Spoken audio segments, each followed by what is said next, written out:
The Victorian era has been hailed as the Second Renaissance, especially in regards to medical advancements. Many of these innovations have contributed significantly to science today.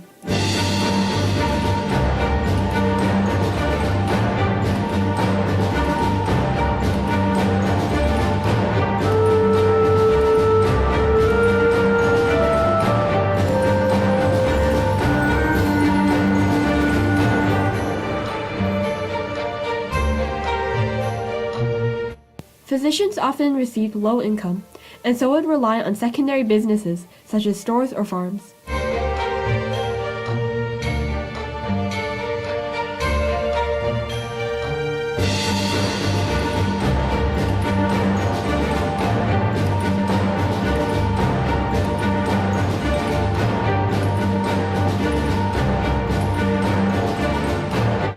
There are more educational options to becoming a scientist or a doctor than there were in Victorian Canada.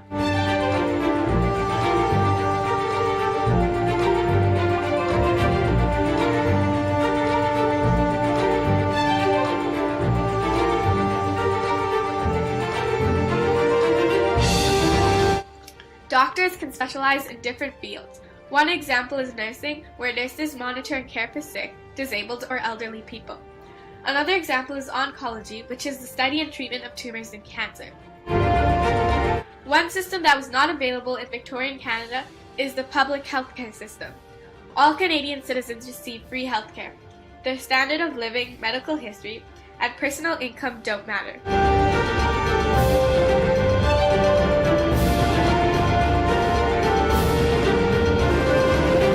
During this time, amputations began taking place, but were dangerous and done without much care.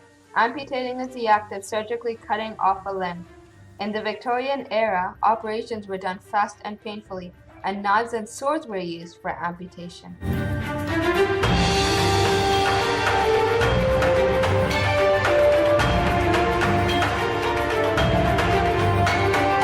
Other inventions made in the Victorian era included tooth roughening, eye instruments, cupping case, midwifery forceps, catheters, silver sound bougies, and microscopes.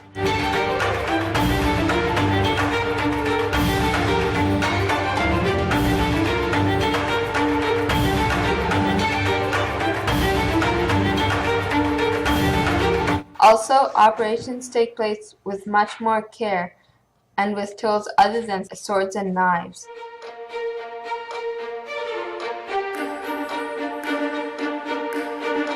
Some modern-day inventions include a bio-car, artificial hearts, bio-artificial livers, and camera pills.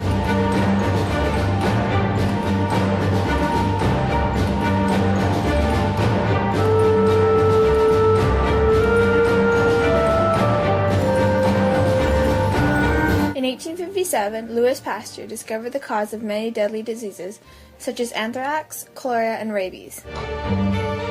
Anthrax is a deadly illness that infects the blood and lungs caused by the Bacillus anthracis organism.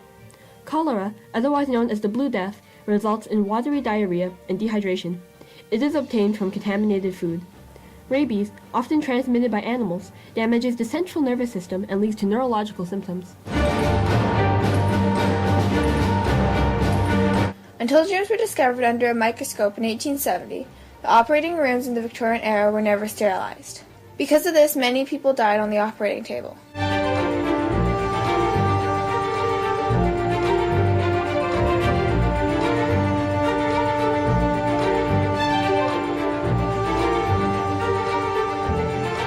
The discovery of germs in 1870 led to an advancement in operating rooms.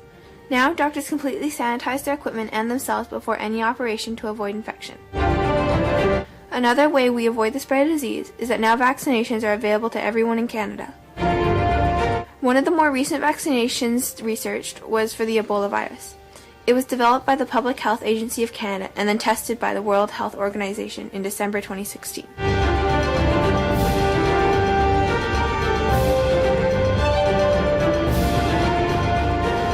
In conclusion, the convergence of science and religion in Victorian Canada has resulted in numerous medical discoveries responsible for aiding and saving countless lives.